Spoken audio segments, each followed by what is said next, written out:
بسم الله ما شاء الله، ولا حول ولا قوة إلا بالله. يعني الحمد لله يا جماعة. والله الواحد من امبارح كان زعلان على الفراخ دي.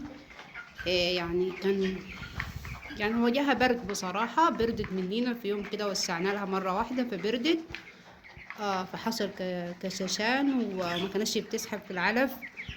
فالواحد كان زعلان بصراحة، لأنه في المرحلة دي يعني انتي وكلتي نص العلف، ولسه الفراخ معاكي ما ينفعش يعني لا تتباع ولا ينفع تتذبح. فلو تعبت او جرى لها حاجه لا قدر الله. بس الحمد لله، يعني الحمد لله يعني والله. يعني زي ما ربنا خلق الداء خلق الدواء.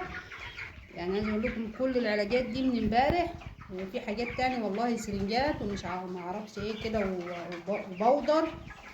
يعني كل الحاجات دي من امبارح احنا بنديها طبعا، بس بجدول بصراحة، يعني في ورقة كده معينة. فده يعني ده مثلا ده مضاد سموم، في هنا دي بيترا، وده مثلا رافع مناعة.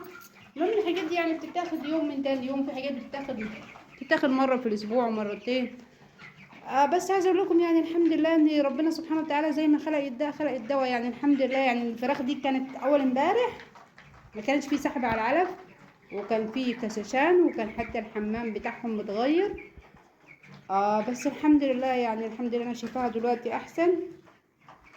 فربنا يتمها لنا على خير. الدوره دي انا زي ما اقول لكم، انا دي تاني دوره ليا في اني اشتغل فيها. يعني الدوره الاولى كنت بجرب يعني كده، فالحمد لله ربنا كرمني فيها. بس دورة شهر 10 بصراحة كانت اسهل بكتير. يعني الدورة اللي هي من كان شهر 10 لشهر 12.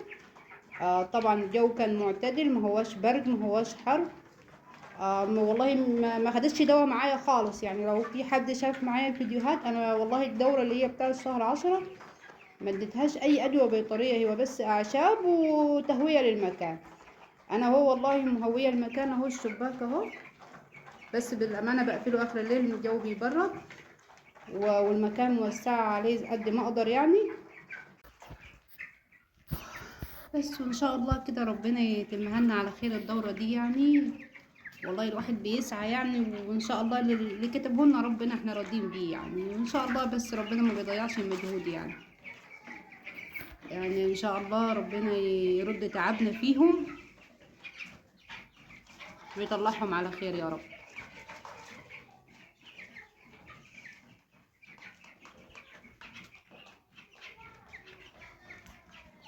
اللهم صل وبارك على سيدنا محمد وعلى اله وصحبه وسلم. بسم الله ما شاء الله. اتمنى بس اخواتي كده ان انتوا تساعدونا بس ان شاء الله. لو عجبكم بس محتوانا، بس تشرفونا بالاشتراك ودعمونا كده باللايك. انا الواحد محتاج ان القناة دي ينجح فيها بصراحة. بس وان شاء الله ربنا يتم لنا دورتنا دي على خير.